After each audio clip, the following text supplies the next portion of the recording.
Bismillahirrahmanirrahim. Assalamualaikum warahmatullahi wabarakatuh. Perkenalkan, nama saya Desi Fitriana. Saya merupakan salah satu mahasiswa program studi kewirausahaan Fakultas Ekonomi dan Bisnis Universitas Negeri Makassar. Pada video ini saya akan memaparkan materi mengenai segmentasi pasar pada mata kuliah perilaku konsumen. Yang pertama, latar belakang. Pada dasarnya, setiap perusahaan mempunyai strategi dalam berbisnis, baik perusahaan berskala kecil, menengah, ataupun besar. Di era globalisasi saat ini, perusahaan harus mampu untuk mengaplikasikan strategi analisis yang efektif guna mengidentifikasi apakah harus mengembangkan, mempertahankan, atau malah menarik diri ke pasar. Persaingan bisnis yang semakin ketat membuat perusahaan untuk terus melakukan strategi yang bagus dan sesuai dengan keinginan, sehingga perusahaan masih bisa berkelanjutan.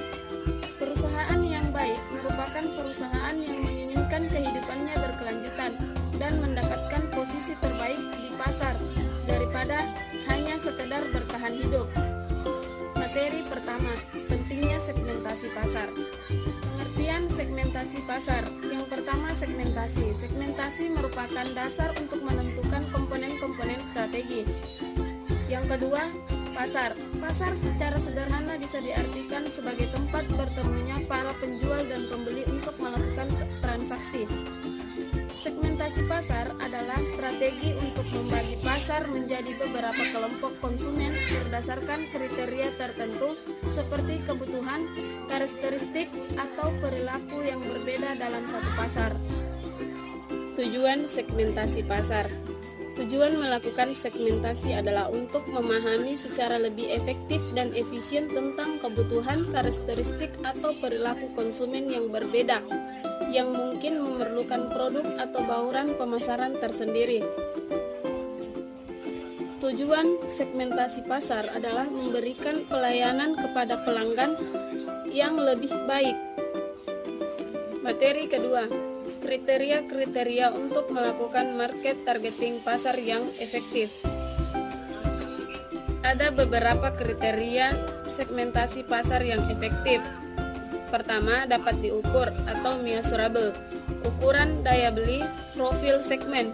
Contoh, segmentasi pasar dapat diukur adalah ketika seorang konsumen membeli produk elektronik karena terdorong atau tertarik oleh spesifikasinya yang tinggi, harganya yang murah, serta modelnya yang elegan. 2. Besar segmen.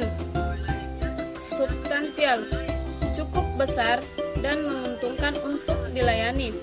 Segmentasi pasar harus cukup luas. Meskipun pada dasarnya segmentasi pasar membagi kelompok luas menjadi sempit, tapi bukan berarti kelompok tersebut dapat sangat sempit dan dengan jumlah konsumen yang minim.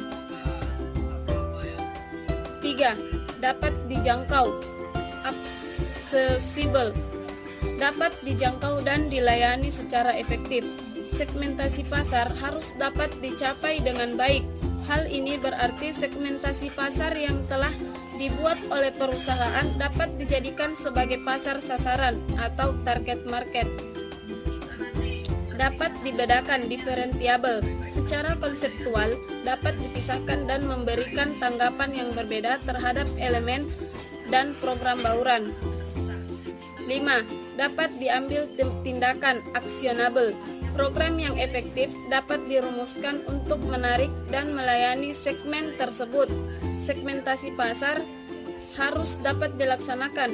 Dengan demikian, semua program pemasaran yang telah disusun dapat dijalankan dan dapat melayani segmen pasar secara efektif dan efisien. Kesimpulan, dari materi pembahasan tentang segmentasi pasar sudah jelas bahwa segmentasi pasar sangat dibutuhkan dalam pengambilan sumber data informasi yang dibutuhkan oleh seorang manajemen pemasaran guna untuk mengetahui apa yang menjadi kebutuhan, keinginan, serta selera dari para konsumen. Konsumen dapat dipilih sebagai target pasar untuk dicapai perusahaan melalui strategi bauran pemasarannya. Dalam setiap segmen terdiri dari individu dengan kebutuhan dan keinginan yang sama dan mempunyai respon yang sama terhadap usaha pemasaran yang ditawarkan. Sekian dari pembahasan materi saya mengenai segmentasi pasar pada mata kuliah perilaku konsumen. Terima kasih. Wassalamualaikum warahmatullahi wabarakatuh.